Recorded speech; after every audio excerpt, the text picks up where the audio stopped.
Happy Sabbath, everyone. Today's scripture reading is from John chapter 2, verse 9 and 10.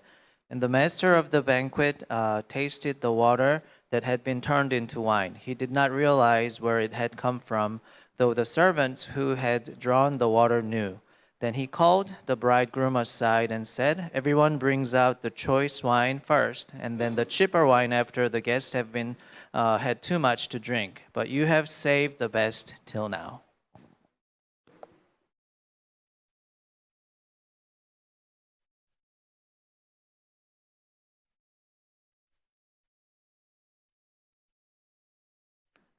성도 여러분 안녕하십니까? 네, 행복한 안식일입니다. 어, 우리 사실 저는 처음 뵙습니다. 우리 이정석 형제님. 저는 이정철인데요. 이참에 한번 친해져 보면 어떨까? 이런 생각을 합니다. 환영합니다. 네. 여러분 이 앞에 지금 꽃이 보이십니까? 너무 예쁘죠? 제가 두 가지를 인해 감탄했습니다. 이 꽃꽂이가 우리 이제 뜨개반에서 만드셔서 이렇게 이렇게 하나님 앞에 또 우리 앞에 이렇게 주셨는데 인간의 손 재주가 놀랍다. 하나님이 주신 이 달란트가 정말 놀랍다라는 걸 이제 알게 되고, 두 번째는 이것을 만드는 데 드는 수고와 정성으로 인해서 너무 감사합니다. 좋은 선생님을 둔 탓이겠죠? 오늘 좋은 선생님이 저희 교회를 방문하셨습니다. 감사합니다. 여러분 어떻게 매일 하루 한 장 요한복음 묵상 잘 하고 계십니까? 정말 저도 이렇게 읽으면서 은혜가 있습니다. 근데 앞으로 나올 오디오북이 더 기대가 됩니다.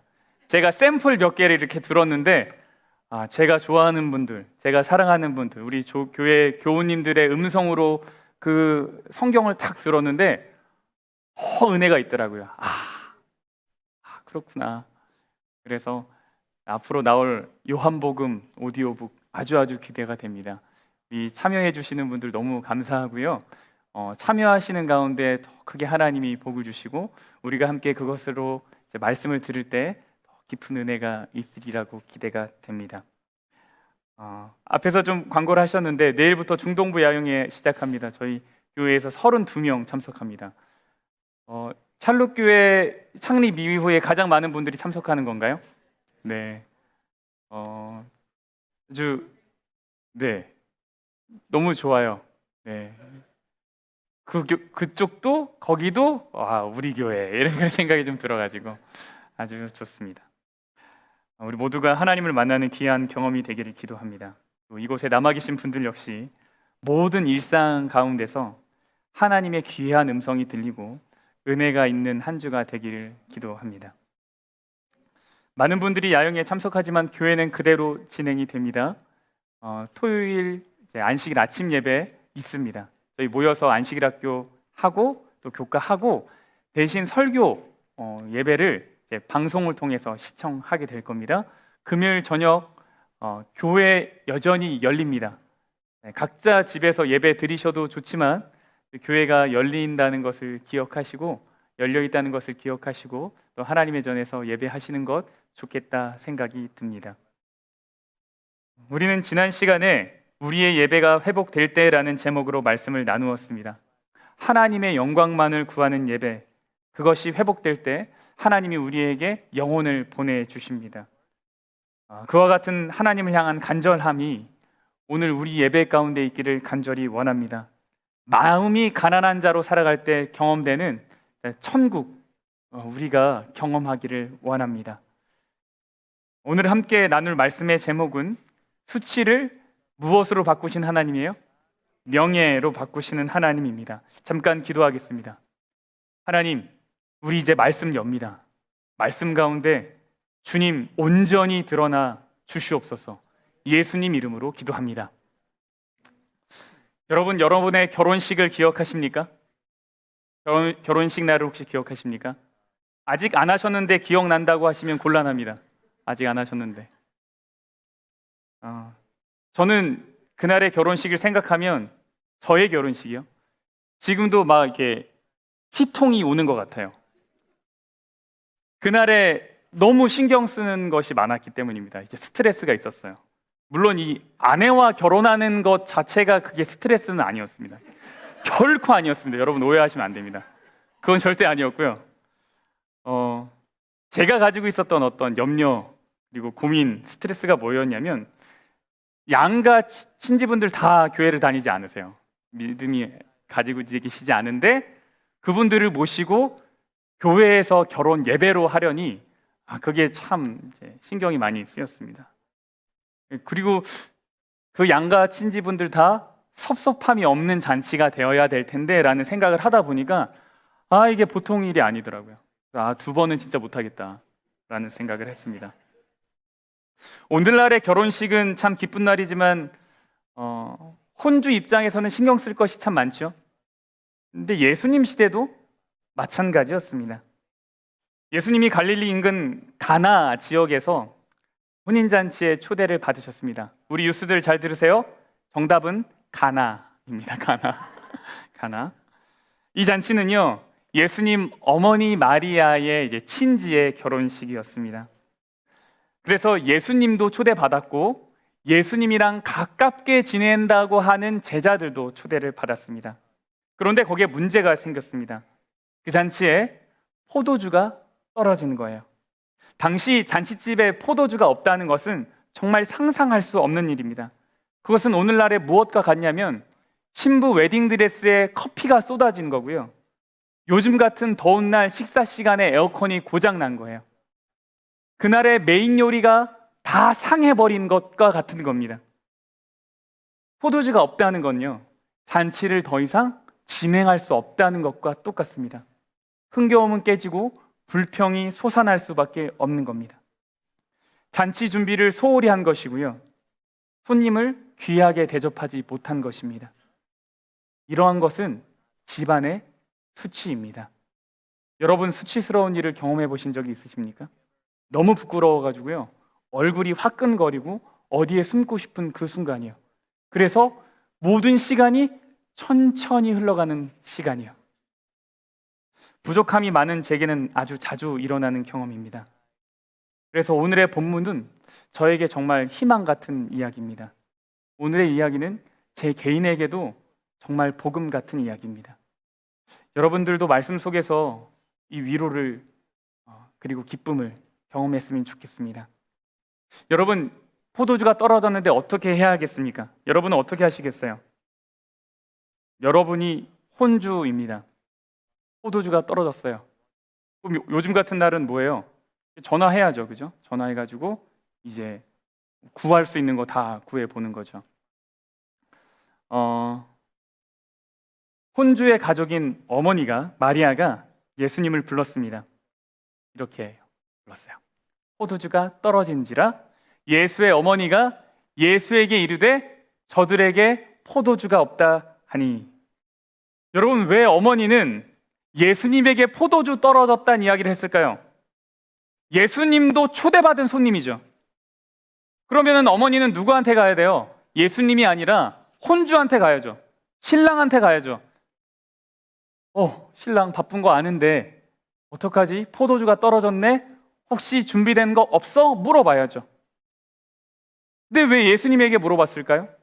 그냥 너무 다급하니까 눈에 보이는 아들한테 그냥 물어본 겁니까? 예수님이 이렇게 대답하세요.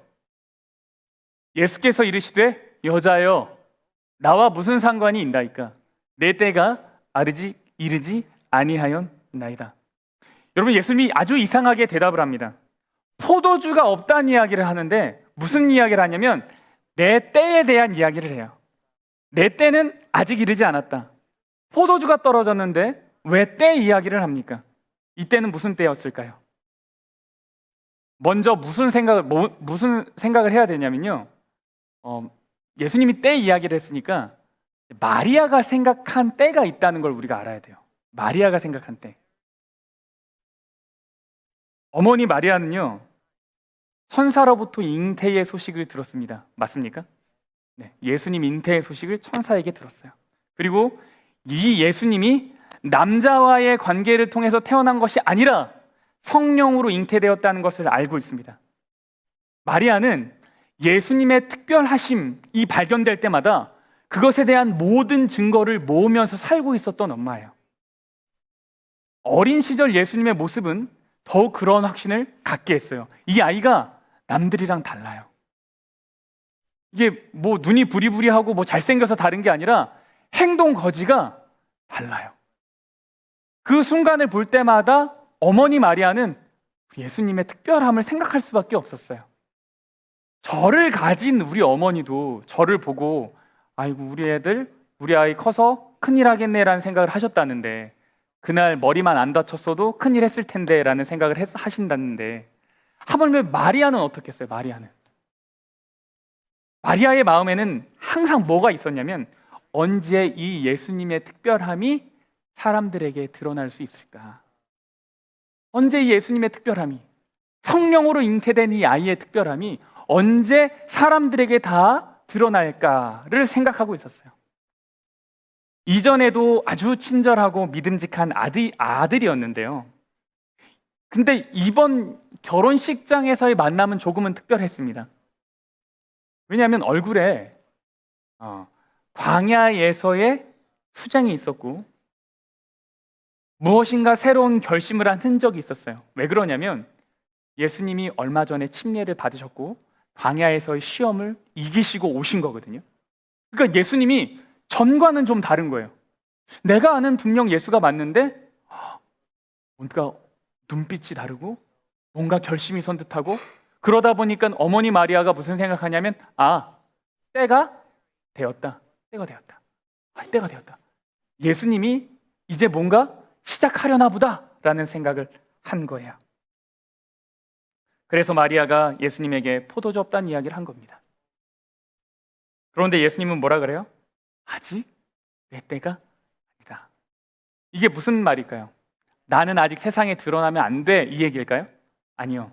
이유에 보시면 알겠지만 예수님이 이 떨어진 포도주를 해결하십니다. 아주 기적 같은 방법으로 해결하십니다.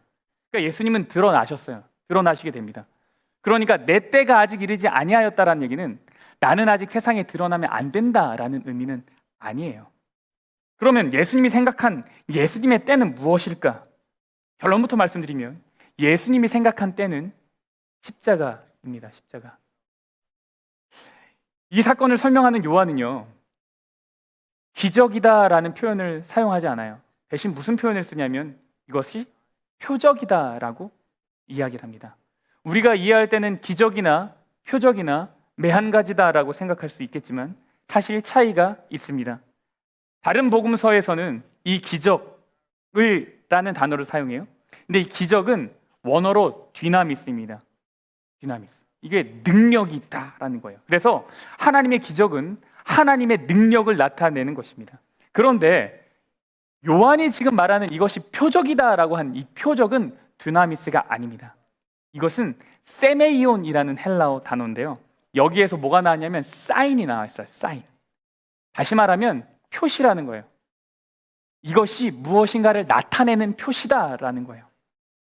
요한은 이 표적이라는 말을 사용한다라는 거예요. 그러니까 가나의 이야기는요, 이 포도주를 해결한 이야기는, 떨어진 포도주를 해결한 이야기는 예수님이 내 능력은 이만큼이지 라는 걸 보여주는 이야기가 아니라는 거예요. 그럼 무엇을 보여주는가? 내가 어떤 분인가, 내가 어떤 존재인가라는 걸 보여주는 이야기라는 겁니다. 여러분, 이 이야기에서 등장하는 예수님은 어떤 분인가요? 굉장히 무례한 분입니까?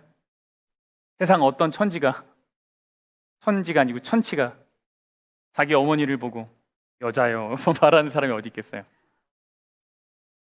어느 날 어머니가 저한테 영철아 그러는데 여자요 이렇게 얘기하면 그럼 어떻게 하는 거예요?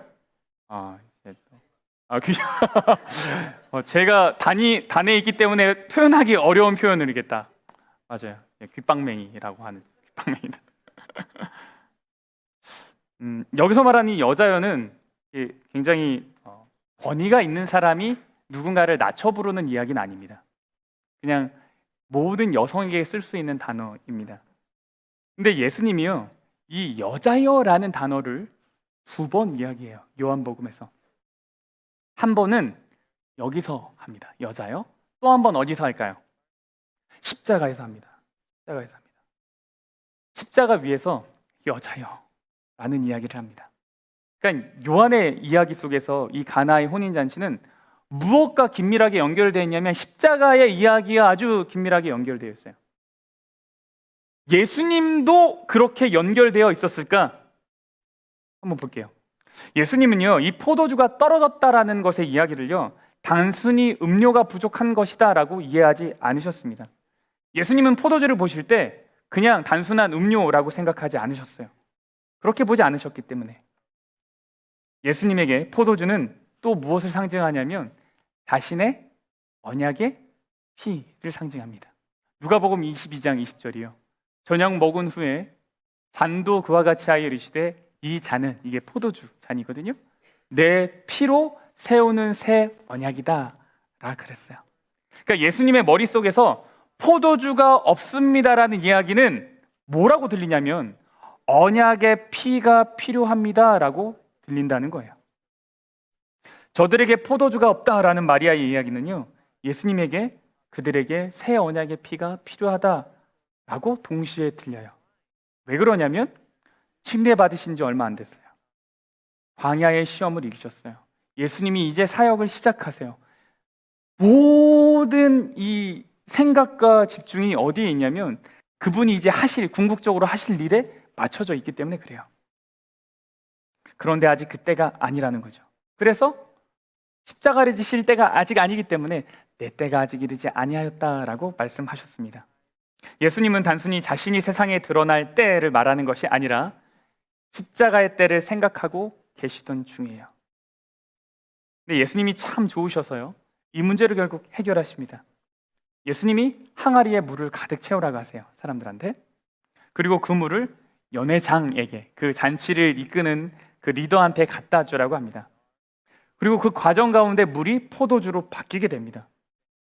그래서 이 잔치집에 일어났던 모든 수치가 해결이 되고 결핍이 채워지게 돼요. 잔치는 본래의 잔치로 돌아가게 됩니다. 아니요, 이전보다 더 좋아졌어요. 왜냐하면 이 포도주가 지금까지 잔치에 나왔던 그 어떤 포도주보다 뭐하다 그래요? 네, 맛이 좋았기 때문에 그렇습니다. 망할 뻔한 잔치가 흥한 잔치가 되었죠. 자신의 때를 말씀하신 예수님이 언약의 피인 포도주를 채운 것입니다. 여러분, 앞의 내용을 좀 정리하면 이런 거예요. 오늘의 이야기가 우리에게 말해주는 것은요, 우리가 마주하게 되는 우리의 결핍, 우리의 수치스러움, 이것이 어떻게 해결될 것인가? 예수님의 언약의 피를 통해서 이것이 해결된다라는 이야기를 해주고 있습니다. 여러분, 그래서 우리의 수치가 어떻게 명예롭게 되냐면요, 십자가를 통해서입니다. 우리의 모든 허물을 지우실 그 언약의 피를 통해서만 우리의 모든 수치가 해결이 됩니다. 예수님의 사랑의 사역으로 가능한 것입니다. 여러분, 우리가 살면서 수치를 당하지 않을 거라고 성경은 말하지 않아요. 우리가 살면서 실수를 하고요, 결핍을 느끼고요, 수치를 당합니다. 때로는 부끄러움의 자리에 우리가 있게 될 수밖에 없습니다. 그런데 우리가 기억해야 될 건, 그때 우리가 기억해야 될 건 뭐냐면 이것이 나의 최종적인 선고가 아니라는 사실이에요. 근데 종종 이 사실을 우리가 잊어버려요. 무슨 얘기냐면 너무 부끄러워서 무엇을 선택하는 일이 있어요? 자신의 목숨을 놓아버리는 일들이 있어요. 너무 부끄러워서. 아니요. 때로 우리는 실수하고 수치스러움을 경험할 거지만 그게 최종적인 결과는 아닙니다. 예수님은 우리가 당할 수치를, 죄의 수치를요, 그분이 담당하시고 그분의 것으로 명예롭게 바꾸실 계획을 가지고 계세요. 근데 우리는 우리의 수치를 가리우기 위해서 여러 가지로 채우죠. 우리는 좀 더 멋져야 하고요, 좀 더 잘나야 하고요, 좀 더 잘해야 합니다. 그것이 나의 수치를 채우는 방법이라고 생각합니다. 그렇게 능력이 출중하게 되고요, 향상이 될 때 명예롭게 되는 거라고 생각합니다. 그렇게 될 때 내 부족이 채워지는 거라고 생각합니다. 그런데 오늘 본문이 우리에게 말해주는 건 뭐냐면 인간의 수치와 결핍은 결코 내 자신의 노력으로 다 채워지지 않는다라는 것을 말해주고 있어요. 우리가 가진 수치는 결과적으로 죄의 수치고요. 우리가 가진 결핍은 영원하신 하나님이 아니면 결코 채울 수 없는 결핍이기 때문에 그렇습니다. 그래서 여러분, 예수님만이 우리의 해답이에요. 예수님이 어떤 분이신가를 발견하게 될 때 비로소 우리의 문제가 해결이 됩니다. 여러분, 예수님을 믿지 않아도 살다 보면 혼인잔치 같이 재미있고 신나는 일이 있어요? 예수님 믿지 않는 사람도 재미있게 살아요? 그럼요. 아주 신나게 살아요. 네. 예수님이 계시지 않아도 나한텐 포도주가 있기 때문에 괜찮아 라고 말하는 사람들이 있어요. 그런데 오늘의 본문이 우리에게 질문을 이렇게 딱 하는 거예요. 뭐라고 하는 거예요? 야, 그런데 그 포도주 떨어지면 어떡할 건데? 그 포도주 떨어지면 어떡할 건데? 라고 얘기하고 있어요. 여러분, 포도주에서 즐거움을 찾는 인생은 포도주가 떨어지는 순간 기쁨이 근심으로 바뀌고요, 명예가 수치로 바뀌는 거예요. 우리는 한치 앞을 모르기 때문에 어느 순간 수치를 맛보게 되고 결핍을 맛보게 됩니다. 그것이 세상이 주는 한계예요. 세상이 주는 한계예요. 세상이 주는 것에는 결핍이 있어요. 여러분, 세상에서 온갖 것 다 얻어보세요. 시간 지나면 다시 뭐예요? 필요해요. 부족하다고 말해요. 인간이 주는 거는요, 항상 결핍이 있어요. 아무리 부자라도 여러분, 결핍이 있어요? 결핍이 있어요. 어떤 사람이 지나가는 사람한테 이렇게 얘기했어요. 딱 오더니 돈을 10,000불을 주는 거예요. 10,000불, 진짜로. $100짜리 100개. 이거 받을래요? 그랬더니 Why not? 받는다 그래요. 그런데 그 사람이 다시 물어봐요. 그런데 이거 받으면 내일 죽어야 돼요. 받을래요? 그랬더니 그 사람이 뭐라 그래요? No. 여러분, 돈보다 생명이 훨씬 가치가 있어요. 맞습니까? 그럼요. 이 생명을 잃어버리는 것이 결핍입니다. 인간의 것에는 한계가 너무 분명해요. 그래서 본문이 질문하는 거예요. 포도주로 즐겁니? 근데 그 포도주 떨어지면 어떡할 건데? 예수님은 그 결핍을 뭐라고 하시냐면 나로 채우라고 하시는 거예요. 그 수치스러운 것을 나로 바꾸라고 하시는 겁니다. 얼마 전 샤론 교회에서 BBS가 있었습니다. 우리 여기 샤론 교회 친구들이 또 왔는데 어떻게 진행을 하고 있나 궁금하기도 하고요. 아이들이 좀 이런 걸 경험하면 좋겠다 싶기도 하고요. 그래서 참석했습니다. 그래서 미국에서 BBS는 이렇게 진행하는구나. 그래서 훗날 우리 교회가 BBS를 하면 어떻게 하면 좋을까? 뭐 이런 생각도 좀 하고 그러려고요. 우리 아이들한테 미안하지만 솔직한 이야기로 준비가 아주 잘 된 BBS라고 말할 순 없었어요. 그도 그럴 것이 그 일을 진행하는 전임자가 없었어요. 그러면 그걸 준비하시는 분이 어떤 분인가? 낮에 다 일하고 저녁 시간에 퇴근한 부모들, 엄마들, 그냥 평신도들, 그분들이 모여서 BBS 하는 거예요. 그러니 부족한 것이 있을 수밖에 없지요. 찬양을 하는데 앞에서 제대로 율동을 지도하는 사람은 없고 세련미는 떨어졌어요. 당연히 첫날에 아이들의 반응은 차가웠어요. 아이들이 처음에 그냥 멀뚱멀뚱 있는 거예요. 그러면서 이제 이거 해야 돼? 뭐 이런 표정인 거죠. 아이들도 민망했을 거예요. 셋째 날이 되었습니다. 6시 30분, 저녁 6시 30분이 시작 시간인데 6시 10분쯤 진행하시는 분이, 그 리더분이 갑자기 저를 이렇게 불렀어요. 패스터 리, 저를 불러요. 그러더니 도와달라는 거예요. 오늘 방송을 담당하는 담당자가 갑자기 아파서 못 나온다는 거예요. 근데 샤론 교회가요, 저희보다 훨씬 크고 방송 장비가 훨씬 전문적입니다. 그래서 아무나 사용을 못해요. 더군다나 방송실은 열쇠로 굳게 잠겨 있어요. 그래서 어떻게 되냐면 급한 대로 제 노트북을 꺼내요. 그리고 정말 손바닥만한 스피커를 갖다 껴요. 그리고 음악을 트는데 이게 크지가 않죠. 마이크는 당연히 없어요. 화면도 안 나와요. 화면을 보고 율동을 따라해야 되는데 화면도 안 나와요. 수치스러운 순간이고요. 결핍이 찾아온 순간이에요. 6시 20분이 되었어요. BBS를 진행하셔야 되는 그 평신도 분들께서 심각하게 이 상황을 진단하고 있는 거예요. 분위기가 좋지 않아요. 누군가를 비난하는 이야기도 들리고 이걸 어떻게 해결해야 되냐고 막 서로 목소리가 높여져요. 그런데 그때 누군가 이렇게 얘기했어요. 우리 기도합시다. 우리 기도합시다. 저는 이제 노트북 하고 도와주려고 막 하고 있는데 옆에를 보니까 어느 순간 사람들이 다 일어서서 둥그렇게 손을 잡고 기도를 하고 있는 거예요. 근데 그 기도의 내용이 무엇이었냐면, 하나님, 화면 좀 나오게 해주세요. 목소리 크게 좀 해주세요. 누가 와서 좀 도와주게 해주세요. 아이들이 그래도 잘 따라할 수 있게 해주세요. 라고 기도하지 않았어요. 그들의 기도가 뭐였냐면, 하나님, 지금의 부정적인 상황이 아이들을 사랑하는 데 방해가 되지 않게 해주세요. 하나님, 우리 안에 부정적인 생각이 아이들을 사랑하지 못하는 일이 되지 않게 해주세요. 라고 기도하고 있는 거예요. 근데 제가 그 기도를 듣고 눈물이 차올랐어요.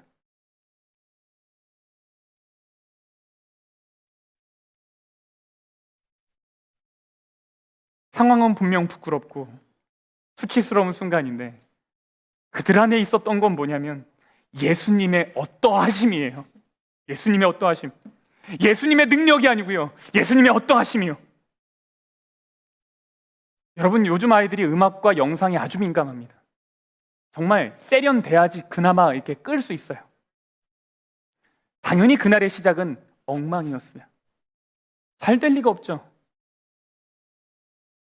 그런데 그날 각반으로 흩어져서 그날의 순서를 참여하는 아이들의 얼굴을 이렇게 보는데요. 아이들이 그렇게 밝을 수가 없어요. 그렇게 즐거울 수가 없어요. 아이들이 행복했어요. 순서를 어설프게 준비해도 된다라는 이야기를 하는 것이 아니에요. 예수님은 우리의 수치와 결핍을 그분의 것으로 기꺼이 바꾸시길 원하신다는 거예요. 근데 무엇으로 바꾸시냐? 엄청난 능력으로 바꾸시는 게 아니에요. 그분의 품성으로 바꾸길 원하세요. 여러분, 저는 목회자로 사실 이러한 수치를 당할까 늘 염려하며 삽니다. 늘 염려하며 살아요. 교회 성도들 참 좋아서요. 교회가 참 좋아서요. 제가 늘 어딜 가도 저희 교회 자랑을 합니다. 그래서 어떤 마음이 있냐면, 이렇게 좋은 교회, 이렇게 좋은 교우님들 정말 행복하게 하면 좋은데, 이 교회가 정말 부흥했으면 좋겠는데, 내가 그런 리더가 돼야 되는데 라는 생각을 하는데요. 그런데 돌아보면 늘 실수하고 부족하고 빼먹고 살아요. 제게는 아무런 능력이 없는 것을 늘 확인하고 살아요. 잘 훈련되지 않았고 준비된 것이 없습니다. 그래서 저의 스스로의 부족함을 저는 너무나 잘 알고 살아요. 근데 여러분, 제가 알아요. 여러분이 제가 제 스스로 느끼는 부족함보다 저의 부족함을 더 잘 보실 거예요.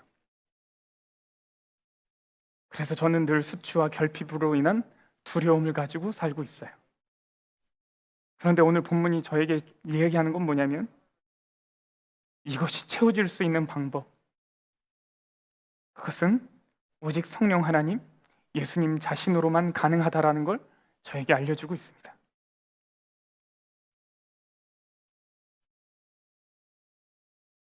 우리가 오늘 본문에서 또 하나 생각할 것은 이것입니다. 예수님의 대답, 내 때가 이르지 않았다라는 말은요, 사실 마리아가 예수님의 사역을 온전히 이해하지 못했다라는 뜻이에요. 그렇죠?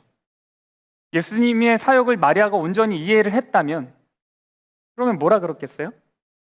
예수님이 그래, 때가 되었다라고 했겠죠.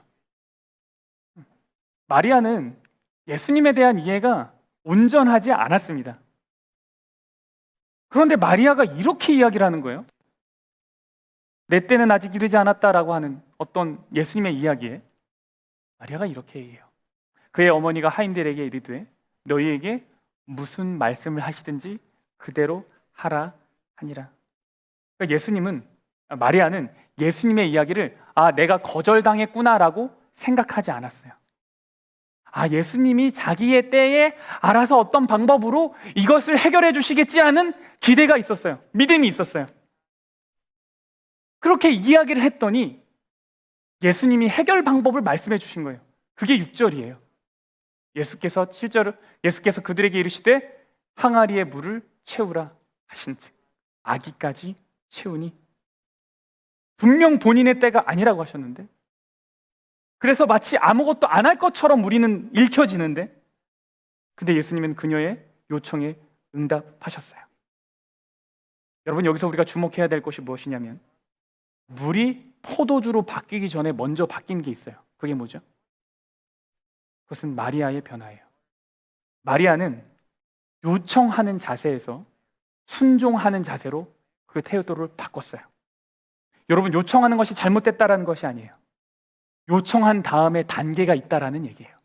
우리가 요청한 다음에 뭐 해야 되냐면 순종해야 돼요. 예수님 도와주세요 한 다음에 그 도움의 자리를 우리가 나아가야 돼요. 예수님께 드리는 우리의 요청은 이래야 합니다. 우리의 요청을 한 후에 예수님의 뜻에 따라 움직이는 것이 필요해요. 신뢰라는 건 그런 거죠. 우리가 때로 예수님에 대한 바른 이해를 갖지 않을 수 있어요. 성경은 그럴 수 있다고 말해요. 마리아도 그랬어요. 그래서 조금은 어리석어 보이고 말도 안 되는 기도 요청을 할 수 있어요. 그러나 우리가 전적으로 예수님을 신뢰한다면 우리를 더 굳건하게 하시기 위해서 예수님은 이 어설픈 요청에 분명하게 반응하십니다. 대신 우리가 해야 될 건 뭐냐면 그 예수님의 도움을 경험할 수 있는 자리로 가야 돼요. 여기에 보면 이 기적이 이루어진 것을 유일하게 확인한 사람들이 있어요. 이 표적을요. 누가 확인했냐면 연회장은 물로 된 포도주를 맛보고도 어디서 났는지 뭐예요? 알지 못해요. 그러나 누구는 알아요? 물 떠온 하인들은 알아요. 이것은 예수님의 이야기를 따랐기 때문에 아는 거예요. 순종의 자리로 갔기 때문에 아는 거예요. 그런 사람들만이 변화를 경험할 수 있어요. 여러분, 사실 이 물을 채우기가 쉽지 않았을 것입니다. 사람들은 이 물을 항아리에 채웠는데요. 이 항아리는요, 사실 정결 예식이라는 예식에 사용되던 항아리예요. 무엇인가 하면 집에 들어가거나 뭐 할 때 손 씻는데 쓰는 물을 담아놓는 항아리예요. 그럼 그 항아리에다 손을 넣고 씻는 건 아니고 그 물을 떠서 이제 씻는 거예요. 근데 여기에 두세 통 드는 항아리라 그랬어요. 두세 통이 2개, 3개의 통이 있다라는 얘기가 아니라 이 통이 단위입니다. 단위. 그래서 두세 통이면 얼만큼이냐면 한 통이 22리터예요. 혹은 39리터라 그래요. 그러니까 두세 통은 한 항아리가 44리터 혹은 78리터예요. 항아리가 크겠죠. 78리터면. 여러분, 그 2리터짜리 음료수 페트병이 뭐 한 30개씩 담겨져 있는 거예요. 크겠죠. 이 항아리가 6개가 있었습니다. 그러니까 물이 한 264리터 혹은 뭐 468리터 있는 거예요. 당시 음료를 얼마나 깨끗한 곳에 보관했는지 알 길이 없지만 적어도 손을 씻기 위해서 담아둔 물통을 그 물을 그냥 갖다 주진 않았겠죠. 사람들은 어때요? 당시 항아리는 돌 항아리입니다. 물 다 버리고 한번 씻고 물 다시 채우고 그 항아리 들고 가는 거예요. 이 일이 얼마나 쉽지 않았겠어요. 얼마나 쉽지 않았겠어요.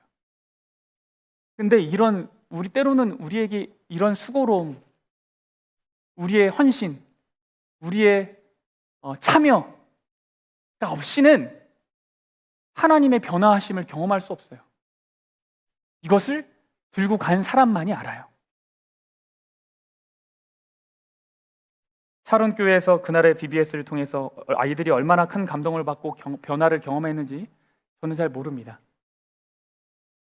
그런데 분명한 것은 샤론교회 사람들이 그 수치의 상황에서 예수님께 도움을 요청하며 그 자리를 지키지 않았다면 그날에 모인 아이들은 모두 실망했을 거예요. 그리고 교회는 앞으로 나아갈 힘을 잃어버렸겠죠. 그분들이 순종의 자리로 나아가는 거예요. 자, 우리 기도합시다. 기도합시다.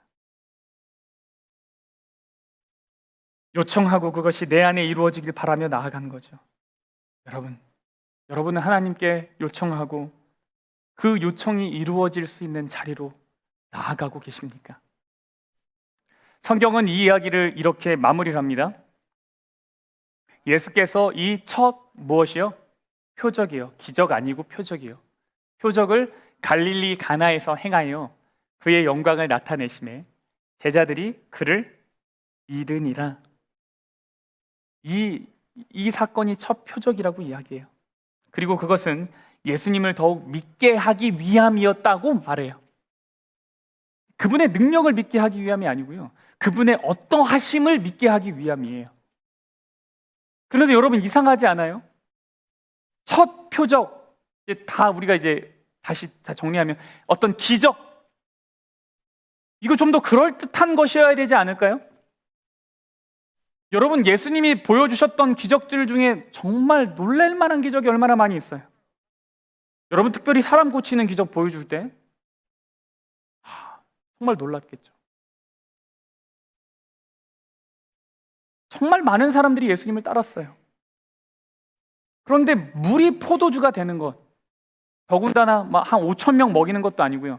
거기 모여있는 사람 이렇게 먹이는 그런 기적은 어떻게 보면 조금 이렇게 기적을 등급을 매길 수 있을란가 모르겠지만 등급을 좀 매기면 좀 이렇게 막 A 기적은 아니잖아요. 우리가 생각해 그건 뭐 그냥 하찮은 기적처럼 보이는데, 근데 예수님은 왜 이것을 첫 기적으로 선택하셨는가 하는 거예요.